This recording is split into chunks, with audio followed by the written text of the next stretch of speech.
Comparer, c'est bien. Mais est-ce que la comparaison est une raison? Ça, c'est le comme sous. Ser Nangaï, Irène Mabweni, Patricia Edouard Datoko, Tana Makambo.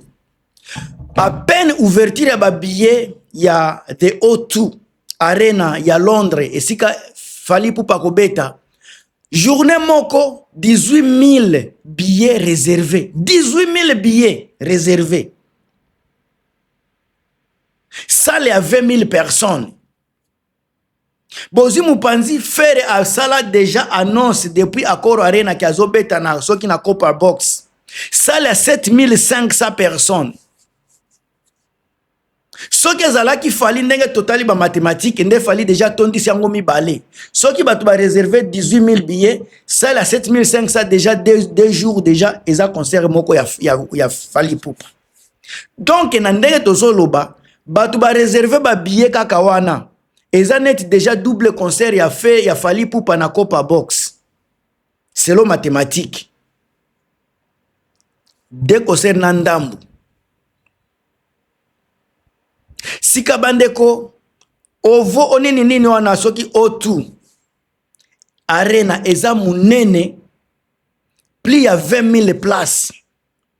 Fali a annoncé date à ouverture ya billet le 15 mai 2026 pour un concert octobre. Na mai déjà 90% ils ont déjà kokende. Total à ce côté faire. Est-ce que faire na 7 000 depuis abandé côté ka ba billet ils ont kende depuis avril mais yango un mois déjà ba billet.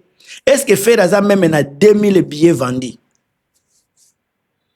Si ka faire tant tozolobe la compétition, tozolobe la ba comparaison, tozolobe la ba rapport musique benini ba fan base, tozolobe la ba banini ba capacité d'achat. Ya ba fan ndeko nanga golwa okoki na yo kotutuka okoki koloba oyo lingi mais tangu bazolobela ba achat ba billet ba warrior bazana ba fierté na bango bazana puissance koleka bino. Comment expliquer na journée moko muto ateka déjà 18 000 billets pendant que bino bobandaki bozana plus de 1 mois depuis bofungola ba billetterie bozolo bela kutu makambo angote. Sika eloko ya grave. Comment expliquer Fali akende na salle arena ya munene boya 20 000 pendant que faire mutazolo bazana compétition na ye azana place à 7 000. Sika o ezola kisa directement que Fali Poupa azana projection ya munene, azana vision munene, azana ouverture munene, azamuto aozaka. Na sale ba émission ebele pona kolakisa ba risque o fait Fali Poupa zwaka. Oyo eza risque munene. Mboka oyo sika baneni mboka ya ba anglais, place oyo banani ba whisky bakende ko se produire. Tango tozomona ba burna boy bazokende ku banani ba Davido bazokende ko beta kuna. Nde place pe Fali Poupa alobinga pe naza kolanda ba anglais wana ndenge bayaki na nini na francophonie ko beta na stade de France ngape na landi bango ba beta na ba yu arena kotoyo ngaska na beti pe na yu arena ba français na beti pe stade de France nazolanda sika ba Nigeria oyo sika bakendeke na ba sale na bango ya minene ngape nazokende komeka eloko ya surprise. Journée moko Fali a réservé déjà 18 000 billets. Fali a comme ça ba riche parce que ba réservé ba kende ko solder ba billet wana. Billet nano ezana no déjà riche eza cher pardon koleka ba billet ya feri. Botala ba prix ya billet ya ba feri gola ya Copper Box na ye. Botala ba prix ya billet ya Fali Poupa na O2 na ye. C'est là où on voit la différence tant que tozolobela ba prix. Total la paix grandeur ya basali. Sale ya faire ezaka besale mi pona ba jeux olympiques eza muke. Mais otu eza place à ba événement minene. Donc Fali a commis l'homme des événements ya ba grand événement. Faire eza mutu ya ba petit événement.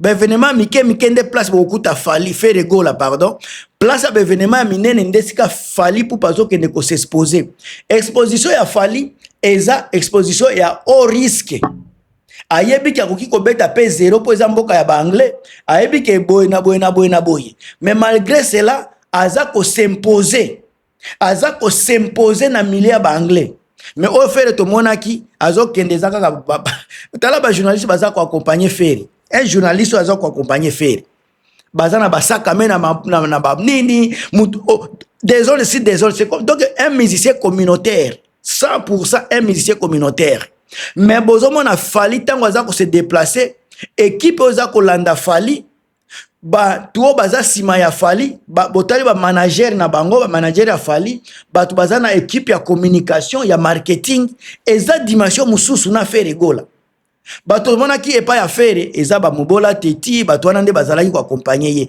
avec ça boza ko sala comparaison na mutu lokola fali les diambere ba diambere nde baza ko sima ya faire encore une fois na kozwa na komona ngoma bete parce que ye moko aza déjà roi ya diamba aza mutu ya badiamba déjà alors bato baza ko accompagner so baza bato ya diamba ça ne fait que confirmer groupe social baza ko vivre ensemble mais côté Fally Ipupa il y a toujours une différence les gens qui accompagnent Fally ce sont des personnes intellectuelles ba comme la pe diamba mais tango ozomona baza ko sala makambu na bango balongoli makambu wana na kati ya musala yango bozomona tango faire Fally azo sala makambu aza ko sala ngo eza ko réussir c'est comme si aza ko forcer te ezelo ko moko ezala ki déjà eza planifié na pété makambu ezo salema mais pas ya faire eza ba forcing o ba forcer mutu lokola faire o bozolo baza mobondo ti lelo plus de 1 mois 7000 billets eza sold out te 7000 billets bozo incapable à kosomba ngo même communauté ezala teke même communauté o faire Fally azokende ko betela comment expliquer ya Fally na journée moko ye asali ba vente à 20 il y a 18000 billets donc eza déjà 2 fois ce qui copa box ya faire et puis bosala ka ba comparaison boza mobondo boza boye encore une fois faire azana orate faire Novo TV officiel ndeko na ngai faire azana orate Mami Sadiki faire n'a pas de l'aura ya benda batu musique ya faire eza musique ya ndaku oyoki na ndaku ofani na ndaku oyoki yango a famille eza musique ya ko attirer batu te pona okende na ba concert eza place batu bakende ke kobina ko se défouler bozo kende ko sepela musique ya faire eza musique ya nini ba musique moko ya ba émotion ba musique moko ya trahison eza musique penza te yango bozomona Fally atake boye soka memeli biso 207 amemeli biso banzembo lokola ba téléphone azana banzembo eko faire danser batu banzembo lokola ba original eko faire danser population mais faire awa ye muto alobaki azamu kololo yembo makambo eko kangaye amoni ki ba concerne eza mingi malili ameki komemela biso ba seben ayaki na D7 na 2025 wana ba septembre octobre si je ne me trompe ba D7 mi balé o eza mbangu mais ekoyaki na ba flop pourquoi parce que sebe neza makambu na yete malgré cela ba fan na pe bazana difficulté ko s'adapter makambu ya faire donc nanu un nzambe apesa faire orienté ya kozala attirant aza attirate ce botali côté Fally aza attirant taille nzambe apesa Fally Ipupa taille aza beau aza attirant aza na charme faire aza mukuse aza attirate aza pe na charme te donc babiloko wana nyonso eza ko jouer na ba musique bozo ngo na ndenge ya mabete eza ko jouer na ndenge ya musique alors bandeko na ngai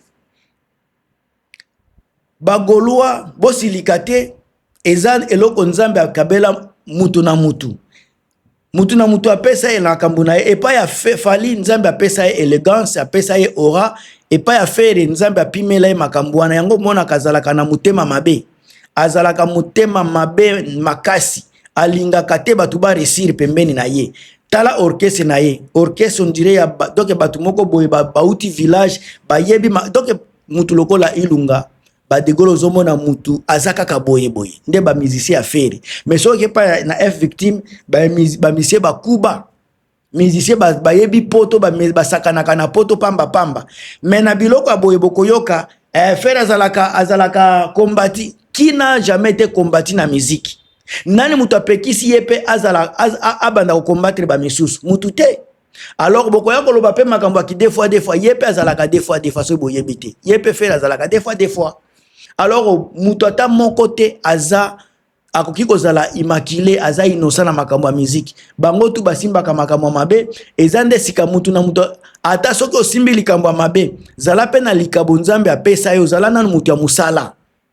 Ata soki oza des fois baza ebele mais baza ko bimate. Soki oza des fois mais zala pe na capacité akoyeba musala, zala pe na discipline. Sika Fer aza na discipline te, aza na désorientation moko akosakana te. Azangi pe ora, musique neza attirant te. Sika mutu wana bozoke ne kosala ba comparaison bandeko. Botala makambo Fer aza kosala. Soni. Mais otala makambo Fally aza kosala. Esengo na esengo. Ngamtu na bino Gilmas ba vérité to le bakango toujours sako banga. Bino ba commentaire ya bino, ba like na bino menga toujours kopesa bino ba information, ba analyse selon ndenge nazo mona na makambo. On se revoit à très bientôt na kati émission mususu a plus.